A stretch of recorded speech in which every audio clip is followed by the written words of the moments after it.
ஒரு அக்டோபர் இறுதி நவம்பர் முதல் வாரம் இருக்கக்கூடிய ஒரு நிகழ்வு ஒரு புயலாக மாறும். பிறகு நவம்பர் மாதத்துல ஒரு புயலாக மாறும். ஒட்டுமொத்தமா 2 புயல்களுக்கான வாய்ப்பு இருக்கு. ஒரு 6 மணி நேரத்தில் 50 சென்டிமீட்டர் மழைப்பொழிவை நம்ம எதிர்பார்க்கலாம். இந்த வருடத்தை பொறுத்த வரைக்கும் எல்லாமே ஒரு தீவிரமான ஒரு நிகழ்வுகளாகவே கிடக்கும் தான் எதிர்பார்க்கப்படுது.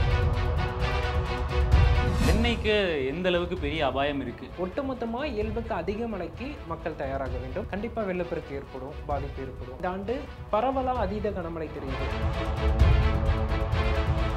முதல் 10 நாட்கள் நவம்பரின் இறுதி 10 நாட்கள்ல மழைப்பொழிவு தீவிரமான சுற்றுகளை நம்ம எதிர்பார்க்கலாம். நமக்கு 1970ஆம் ஆண்டுக்கு பிறகு இது போன்ற ஒரு லானினா அமைப்பு மீண்டும் ஒரு 5 ஆண்டுகள் நிகழ்வது அப்படிங்கிறது 2020 முதல் 25 வரையிலான காலகட்டத்தில் நிகழ்ந்திருக்கு. எந்த மாவட்டத்தை மையமா வைத்து நடக்கும் அப்படிங்கிறது அக்டோபர் 20ஆம் தேதி தொடங்கக்கூடிய வடகிழக்கு பருவமழை இந்த ஆண்டு அக்டோபர் 16ஆம் தேதி தொடங்கியது. இந்த ஆண்டு பொறுத்தளவிற்கு 6 சுற்று வடகிழக்கு பருவமழையை நம்ம எதிர்பார்க்கிறோம். இயல்புக்கு மிகுதியான மழைப்பொழிவு ஒட்டுமொத்த தமிழகத்திலுமே எதிர்பார்க்கிறோம். இயல்பா நவம்பர் மாதத்துல 18 சென்டிமீட்டரும் டிசம்பர் மாதத்துல 9 சென்டிமீட்டர் என கிட்டத்தட்ட ஒரு 27 சென்டிமீட்டர் மழைப்பொழிவு பதிவாகும். இயல்புக்கு அதிகமான அப்படின்னா எவ்வளவு இருக்கும்? 30 முதல் 40 சென்டிமீட்டர் அளவிற்கு மழைப்பொழிவு நம்ம எதிர்பார்க்கலாம்.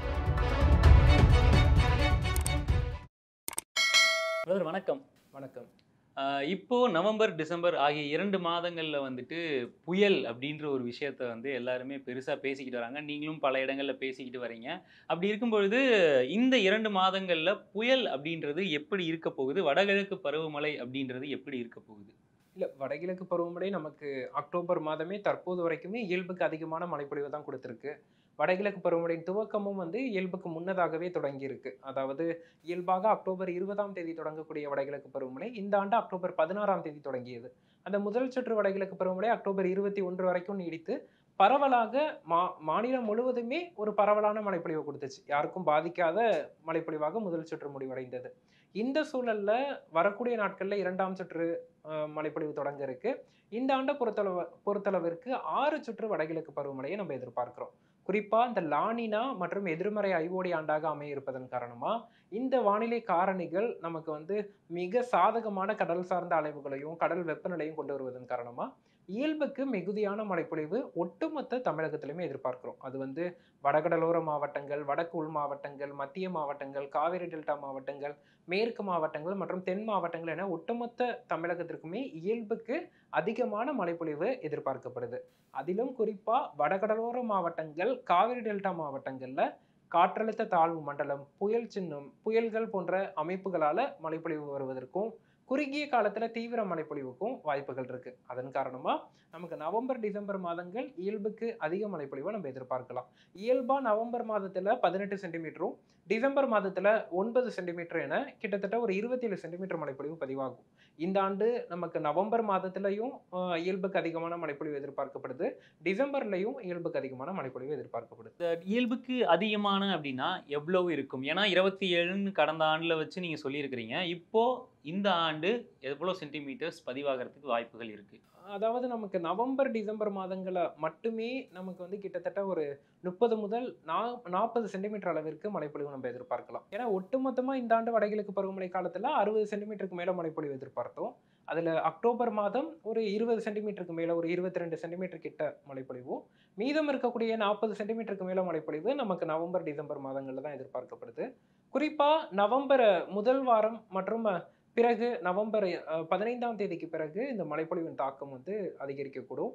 முதல் 10 நாட்கள் நவம்பரின் இறுதி 10 நாட்கள்ல மழைப்பொழிவு தீவிரமான சுற்றுகளை நம்ம எதிர்பார்க்கலாம். நார்மலா இருக்கக்கூடிய சென்டிமீட்டர் பதிவுகளை விட இந்த ஆண்டு நவம்பர் டிசம்பர்ல அதிகமா இருக்கும்னு சொன்னீங்க. கிட்டத்தட்ட ஒரு 30 40 வரைக்கும் போகிறதுக்கான வாய்ப்புகள் இருக்குன்னு சொல்லியிருக்கீங்க. இதுல பார்க்கும் பொழுது இது எந்த அளவுக்கு ஒரு பேராபத்தை நம்ம மக்களுக்கு ஏற்படுத்த போகுது? சென்னைக்கு இது எந்த அளவுக்கு ஆபத்து? அதே மாதிரி பிற மாவட்டங்களுக்கு இது எந்த அளவுக்கு ஆபத்தை ஏற்படுத்த போகுது? இல்ல, இப்ப பார்த்தோம்னா நம்ம லானினா அமைப்பு அப்படிங்கிறது தான் இருக்கு. எதிர்மறை ஐஓடி ஆண்டாக இந்த ஆண்டு இருக்கு. கடந்த 6 ஆண்டுகள்ல இது 5வது லானினா ஆண்டு. கிட்டத்தட்ட பார்த்தோம்னா நமக்கு 1970ஆம் ஆண்டுக்கு பிறகு இது போன்ற ஒரு லானினா அமைப்பு மீண்டும் ஒரு 5 ஆண்டுகள் நிகழ்வது அப்படிங்கிறது 2020 முதல் 25 வரையிலான காலகட்டத்தில் நிகழ்ந்திருக்கு. இந்த காலகட்டத்துல கடந்த 4-5 ஆண்டுகள் எடுத்து பார்க்கும்போது ஒவ்வொரு ஆண்டையுமே புயல்களின் தாக்கம் அப்படிங்கிறது தமிழகத்துல காணப்பட்டிருக்கு. குறிப்பா வடகடலோர மாவட்டங்கள்ல புயல்களின் தாக்கம் காணப்பட்டிருக்கு. சென்ற ஆண்டு 2024ஆம் ஆண்டு ஃபெஞ்சல் புயலினால விழுப்புரம், கடலூர், கள்ளக்குறிச்சி, திருவண்ணாமலை, கிருஷ்ணகிரி போன்ற வட மாவட்டங்கள் வரலாறு காணாத ஒரு 6 மணி நேரத்துல 50 சென்டிமீட்டர் அளவிற்கு மழைப்பொழிவை சந்திச்சுச்சு. அதன் பிறகு அதற்கு முந்தைய ஆண்டு 2023ஆம் ஆண்டு மிக்ஜம் புயல்னால சென்னை, திருவள்ளூர், காஞ்சிபுரம், செங்கல்பட்டு மாவட்டங்கள்ல ஒரு 24 மணி நேரத்துல 50 சென்டிமீட்டர் அளவிற்கு மழைப்பொழிவு பதிவாகி வெள்ளப்பெருக்கு ஏற்பட்டதையும் பார்க்க முடிந்தது. 2022ஆம் ஆண்டு மாண்டஸ் புயல், மயிலாடுதுறை பகுதிகள்ல 48 சென்டிமீட்டர் இது போன்று சொல்லிட்டே போகலாம்.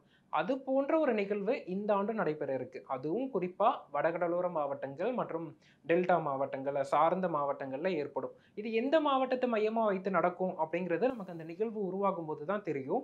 அந்த நிகழ்வை எந்த பகுதியை மையமாக வைத்து கரையை கடக்குதோ அந்த பகுதியில இது போன்ற ஒரு மழைப்பொழிவு ஒரு 6 மணி நேரத்தில் 50 சென்டிமீட்டர் மழைப்பொழிவை நம்ம எதிர்பார்க்கலாம்.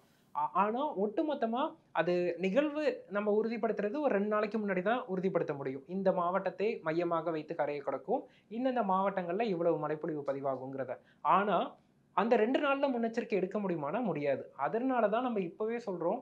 வடகடலோர மாவட்டங்கள் மற்றும் டெல்டா மாவட்டங்களான சென்னை, திருவள்ளூர், காஞ்சிபுரம், செங்கல்பட்டு, புதுச்சேரி, விழுப்புரம், கடலூர், மயிலாடுதுறை, காரைக்கால், நாகப்பட்டினம், திருவாரூர் உள்ளிட்ட மாவட்டங்கள் 10 மாவட்டங்கள் அனைத்து விதமான மழை சார்ந்த முன்னெச்சரிக்கையும் மக்களும், அரசும் எடுக்கணும்னு.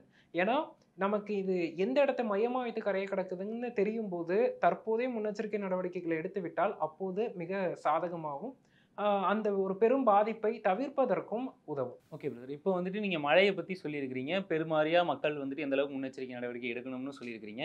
இப்போ வந்துட்டு எல்லாரும் பெருசா பேசுறது புயல் அப்படின்ற ஒரு விஷயத்த. இந்த புயல் அப்படின்றது நவம்பர், டிசம்பர்ல எப்படி வரப்போகுது? எத்தன வரப்போகுது? அப்படின்ட்டு எல்லாருமே பயந்துகிட்டு இருக்காங்க. ஏன் அப்படின்னா, வருஷா வருஷம் வந்துட்டு, எப்பா இதுக்கு இன்னொரு பேரு பெஞ்சல் புயல்ன்றாங்க, இந்த பக்கம் மிக்ஜாம்ன்றாங்க, இந்த பக்கம் வர்தான்றாங்க, இந்த பக்கம் கஜான்றாங்க அப்படின்னு சொல்லிட்டு ஒவ்வொருத்தரும் ஒவ்வொரு பேர் வச்சு ஒவ்வொரு வருஷமும் ஒவ்வொரு புயல் வந்துகிட்டே இருக்கு. அப்படி இருக்கும்போது இந்த வருஷம் புயல் அப்படின்றது எப்படி இருக்க போகுது? எத்தனை இருக்க போகுது? கண்டிப்பா. இந்த வருஷம் நமக்கு மலை சுற்றுகள் அப்படின்னு பார்த்தா 6 சுற்று மழைப்பொழிவு. நம்ம அது முன்னாடியே இத பதிவு பண்ணியிருக்கோம். அதுல 2 சுற்று மழைப்பொழிவு நம்ம அக்டோபர் மாதமே வந்துருச்சு. மீதம் இருக்கக்கூடிய 4 முதல் 5 சுற்று மழைப்பொழிவு நவம்பர், டிசம்பர்ல இருக்கு. இந்த மீதம் இருக்கக்கூடிய 5 சுற்றுகள்ல குறிப்பா நமக்கு கிட்டத்தட்ட அ ஒரு அக்டோபர் இறுதி, நவம்பர் முதல் வாரம் இருக்கக்கூடிய ஒரு நிகழ்வு ஒரு புயலாக மாறும். பிறகு நவம்பர் மாதத்துல ஒரு புயலாக மாறும். ஒட்டுமொத்தமா 2 புயல்களுக்கான வாய்ப்பு இருக்கு. மற்றவை எல்லாம் பார்த்தீங்கன்னா, தாழ்வு பகுதி, தாழ்வு மண்டலம் போன்ற அமைப்புகளால மழைப்பொழிவு குடுக்கும். அடுத்து வரக்கூடிய புயலுக்கு மொந்தா என்று பெயரிட அடுத்த பெயராக இருக்கு. மொந்தா அப்படிங்கிற பெயர். எப்படி வருது இந்த பெயர் அது? இல்ல இது ஒட்டுமொத்தமா இருக்கக்கூடிய ஆசிய நாடுகள் எல்லாமே சேர்ந்து நமக்கு பாகிஸ்தான், இந்தியா, ஸ்ரீலங்கா, அதேபோல பிற நாடுகள் அனைத்துமே சேர்ந்து பங்களாதேஷ், மியான்மர் போன்ற கிட்டத்தட்ட ஒரு 11 நாடுகள் சேர்ந்து 10 வகையான பெயர் பட்டியல குடுத்திருக்காங்க, தயாரிச்சிருக்காங்க. அந்த பட்டியலின் அடிப்படையில ஒவ்வொரு பெயராக அளிக்கப்படும்.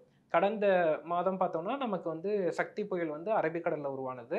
அதனைத் தொடர்ந்து அடுத்து அந்த சக்திங்கிற பெயர் ஸ்ரீலங்கா குடுத்த பெயர். அடுத்தது வங்கதேசம் அளித்த மொந்தா என்ற பெயர் தான் அடுத்த புயலுக்கு பெயர் சூட்டப்பட இருக்கு. அதே மாரி அந்த புயல் வந்துட்டு இப்ப எப்படி உருவாகி, எப்படி வந்து நம்ம தமிழகத்தை அது அஃபெக்ட் பண்ண போகுது? இல்ல இயல்பாவே புயல் உருவாகுறதுங்கிறது பல்வேறு படிநிலைகளை சார்ந்தது. முதல்ல காற்று சுழற்சி. அந்த காற்று சுழற்சி காற்றழுத்த தாழ்வு பகுதியா மாறணும். காற்று சுழற்சி என்பது பரவலா இருக்கும். காற்றழுத்த தாழ்வு பகுதி என்பது ஒரு பகுதியை மையமாக வைத்து சுழலத் தொடங்கும். காற்றழுத்த தாழ்வு பகுதி தீவிர காற்றழுத்த தாழ்வு பகுதியாக வலுப்பெறணும். அதன் பிறகு காற்றழுத்த தாழ்வு மண்டலம், ஆழ்ந்த காற்றழுத்த தாழ்வு மண்டலம், புயல், தீவிர புயல், அதிதீவிர புயல், சூப்பர் புயல். இப்படிதான் நம்ம வகைப்படுத்திட்டு போறோம். இது மட்டும் இல்லாம புயல்னா, புயல்லயே 3 வகை இருக்கு. காற்றை மட்டும் பாதிக்கக்கூடிய ஒரு புயல். அது நமக்கு கஜா, வர்தா, தானே போன்ற புயல்கள். அதுவே மழைப்பொழிவையும், காற்றையும் கொடுக்கக்கூடிய புயல்கள். இன்னொரு புறம் பார்த்தோம்னா, வெறுமனே மழைப்பொழிவு மட்டுமே அதிகமா கொடுக்கும். காற்றினால பாதிப்பு இருக்காது. புயல் அடிக்கும்போது காற்று இருக்கும். ஆனா காற்று பாதிப்புங்கிறது இருக்காது. ஒரு உதாரணத்திற்கு மாண்டஸ் புயலாக இருக்கட்டும், மிக்ஜம் புயலாக இருக்கட்டும், அல்லது ஃபெஞ்சல் புயலாக இருக்கட்டும், நிவர், புரேவி போன்ற புயல்களாக இருக்கட்டும். கடந்த 5 ஆண்டுகள்ல உருவான அனைத்து புயல்களுமே காற்று பாதிப்பை ஏற்படுத்தாமல் மழைப்பொழிவை மட்டுமே கொடுத்த புயல்களாக இருந்திருக்கு.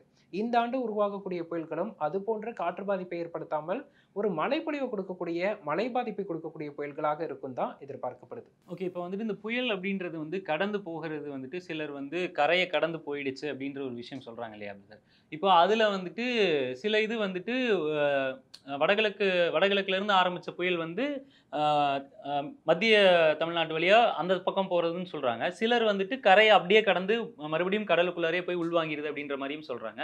ஸோ இந்த நீங்க சொன்ன 2 புயலுமே வந்துட்டு எப்படி வந்து கரையை கடக்கப் போகிறது? இது அதாவது ஒரு புயல் வந்து நகருதுன்னா, அதுக்கு பல்வேறு காரணிகள் இருக்கு. அ உதாரணத்துக்கு பார்த்தோம்னா, நமக்கு உயரழுத்தங்கள், அரேபிய உயரழுத்தம் மற்றும் பசிபிக் உயரழுத்தம்னு 2 உயரழுத்தம் இருக்கு. இந்த 2 உயரழுத்தங்கள்ல ஏதோ ஒரு உயரழுத்தம் தான் இந்த புயல்களின் பாதைய தீர்மானிக்கும். இது மட்டும் இல்லாமல் மேற்கத்திய இடையூறு, மேற்கத்திய சலனம் என்று சொல்லக்கூடிய சலனம் இமயமலை பகுதிக்கு வரும். அதன் காரணமா அதுவுமே சில நேரங்கள்ல இந்த புயல வந்து தன்னை நோக்கி ஈர்ப்பதற்கான சூழல் இருக்கு. அப்போ இது பல்வேறு பிற காரணிகள பொறுத்து தான் புயலின் பாதை நகருது. எப்போதெல்லாம் இந்த அரேபிய உயரழுத்தமும், பசிபிக் உயரழுத்தமும் ஒன்று கூடி வரும்போது இந்த புயல்கள் ஒரே இடத்தில் நிலை பெறுவதற்கான ஒரு சூழல் இருக்கு. இப்ப கடந்த முறை மிக்ஜமா இருக்கட்டும், ஃபெஞ்சலா இருக்கட்டும், எல்லாமே நமக்கு கடற்கரை அருகே வந்து நிலை கொண்ட புயல்கள். அது போன்று ஒரு நிலை கொள்ளும்போது அதீத மழைப்பொழிவையும் பார்த்திருக்கோம். இந்த வருடத்த பொறுத்தவரைக்கும் அது போன்று பாதைகள்ல ஒரு மாற்றம், அதேபோல 2 அ சலனங்களுக்கு நடுவில் மாட்டிக்கொண்டு ஒரே இடத்தில் நின்று அதிகப்படியான மழைப்பொழிவு கொடுப்பதற்கான ஒரு சூழல் இருக்கு. இதெல்லாம் நமக்கு தாழ்வு பகுதி உருவான பிறகு தான் நமக்கு உறுதியா தெரியப்படுத்த முடியும். இது எந்த பகுதியை நோக்கி நகரும்? என்று கரையை கடக்கும்? எவ்வளவு தீவிரமாக இருக்கும்? என்பதெல்லாம் நமக்கு அப்பதான் ஒரு ஒரு கிளாரிட்டி அப்பதான் நமக்கு கிடைக்கும். ஓகே. இப்போ வந்துட்டு ஒரு அசம்ப்ஷன்ல நான் கேட்கிறேன். என்ன அப்டின்னா, ஆ புயல் அப்டின்றது நிலையா நின்னுச்சு அப்டின்னா, அதற்கான ஒரு பாதைய நம்மளால வழிவகுத்துற முடியும்னு நீங்க சொல்றீங்க. இன்கேஸ் அந்த நிலை குலைந்தது அப்டின்னா, அது என்ன மாரியான தாக்கங்களை ஏற்படுத்தும்? இல்ல இது இப்போ 2 விதமான உயரழுத்தத்தின் பிடியில மாட்டிட்டுனா ஒரு இடத்துல நிக்கும். நகராது. அப்படி நின்னுட்டுனா பிரச்சனை இல்ல. ஆனா அந்த உயரழுத்தத்தில போய் மோதுது இந்த புயல் அப்படின்னா, அப்ப என்ன ஆகும்னா, புயல் வந்து வறண்ட காற்றுலயோ, இல்ல காற்று முறிவிலயோ பாதிக்கப்பட்டு ஒண்ணுமே இல்லாம போயிடும். இப்ப நம்ம புயல்னா ஒரு பக்கம் இப்படி பேசுறோம். சில புயல்கள் கரைய கடக்கும்போது பெரிய ஒரு தாக்கத்தை ஏற்படுத்தல. இப்ப நிலம்ங்கிற புயல்லாம் கரைய கடக்கும்போது பெரிய தாக்கம் இல்ல. அது எதனாலன்னா, நமக்கு வந்து அந்த காற்று முறிவு, வளிமண்டலத்தில இருக்கக்கூடிய காற்று முறிவோ, அல்லது வறண்ட காற்றோ, அந்த புயலின் மையப்பகுதியை நோக்கி சென்று அது ஊடுருவும்போது, புயல் நிலை குலைந்து புயல் இருக்கும். புயல் எச்சரிக்கை குடுத்திருப்பாங்க. கடந்த ஆண்டு அக்டோபர் 15ஆம் தேதி தாழ்வு மண்டலம் சென்னையில கரைய கடக்கும்போது கூட, எந்தவித உணர்வுமே உணர முடியல. மழைப்பொழிவும் இல்ல, காற்றின் பாதிப்பும் இல்ல. அது போன்ற நிலை குலைந்த இந்த ஒரு சலனங்களும் நம்ம பார்த்திருக்கோம். ஆனா இந்த ஆண்டு அது போல நடப்பதற்கான வாய்ப்புகள் இல்ல. எல்லாமே வந்து ஒரு தீவிரமான ஒரு நிகழ்வுகளாகவே, மழைப்பொழிவு கொடுக்கக்கூடிய நிகழ்வுகளாகவே கரைய கடக்கும் தான் எதிர்பார்க்கப்படுது. ஓகே. இப்போ அதே மாரி இன்னொரு விஷயம் என்ன அப்டின்னா, நீங்க வந்துட்டு சென்னைக்கும், கடலோர பகுதிகளுக்கும் சொல்லியிருக்கிறீங்க, இந்த புயல் எந்த மாரியான அஃபெக்ட்லாம் குடுக்கும் அப்டின்ட்டு. ஆனா, தென் மாவட்டங்களுக்கோ, இல்லாட்டி மத்திய மாவட்டங்களுக்கோ, இல்லாட்டி மேற்கு தொடர்ச்சி மலையில இருக்கக்கூடிய மாவட்டங்களுக்கோ, இது என்ன மாதிரியான பாதிப்புகள குடுக்கும்? இந்த முறை பார்த்தோம்னா, மேற்கு தொடர்ச்சி மலையோர மாவட்டங்கள்ல பெரிய பாதிப்பு அப்படிங்கிறது இல்ல. ஏன்னா, நமக்கு வந்து நிலச்சரிவு இது போன்ற ஒரு பாதிப்புக்கான வாய்ப்புகள் குறைவு. மேற்கு தொடர்ச்சி மலையோர பகுதிகள பொறுத்தவரைக்கும், திருநெல்வேலி மாவட்டத்தின் ஊத்து, நாலுமுக்கு, மாஞ்சோலை, காக்காட்சி போன்ற மலைப்பகுதிகள்ல நமக்கு வந்து அதீத கனமழைக்கான வாய்ப்புகள் இருக்கு. ஆனா, அதன் காரணமா பெரிய ஒரு பாதிப்பு அந்த மாவட்டத்தில ஏற்படாது. அதேபோல பிற மாவட்டங்கள பொறுத்தவரைக்கும், தென் மாவட்டங்கள், மேற்கு மாவட்டங்கள், கோயம்புத்தூர், நீலகிரி, திருப்பூர், ஈரோடு போன்ற மாவட்டங்கள்லாம் பாதிக்காத வகையில இயல்புக்கு அதிகமான மழைப்பொழிவ நம்ம எதிர்பார்க்கலாம். நீர்நிலைகள் நிரம்பும் அளவிற்கு மழைப்பொழிவுகளுக்கான வாய்ப்புகள் இருக்கு. ஏரிகள், குளங்கள், குட்டைகள் போன்ற நீர்நிலைகள் நிரம்பும் அளவிற்கு அவர்களுக்கு மழைப்பொழிவு இருக்கும். ஆனா பாதிப்பு இருக்காது.